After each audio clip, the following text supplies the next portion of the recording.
Pati ang kandidata nating si Atisa Manalo ay dinamay na rin ni Mr. K sa away nila ng Filipino pageant vlogger na si Adam Henato.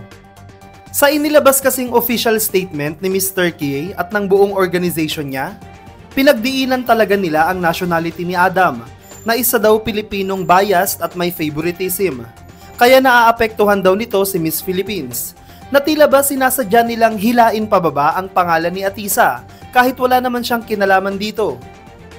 Nagsimula ang lahat ng ito matapos mag-eskandalo at pagalitan ni Mr. K si Adam dahil hindi daw siya nito kinukuhaan ng photos at videos at lagi umanong nakafocus lang siya sa mga kandidatang sikat tulad ni Miss Philippines. Sagot naman ni Adam, gustong-gusto niyang ma-interview ang lahat ng mga babae, kaso 120 ang candidates at sa sobrang dami ay hindi na niya sila maisa-isa. Guys, pasensya na ha. I'm only one person against the 122 candidates. Dalawa lang po ang kamay ko. As much as nakikita nyo, nag-YouTube ako, tapos nag-Instagram ako to give you real-time posting. Ngunit kung tutuusin ay hindi naman obligasyon ni Adam na picturean lahat ng kandidata. Dahil hindi naman siya hinire ng Miss Universe organization bilang photographer o videographer.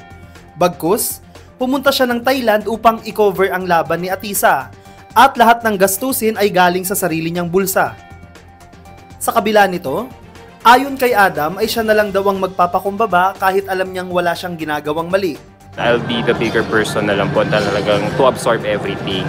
Samantala, kahit dinadamay naman ay tahimik lang si Atisa at MUPH tungkol sa issue. Sa tingin mo, ano ang goal ng organization ni Mr. K kung bakit pati si Atisa ay sinasangkot nila sa gulong ito? Put your comments below. At upang maging updated ka sa Miss Universe, huwag kalimutang mag-subscribe at i-click ang notification bell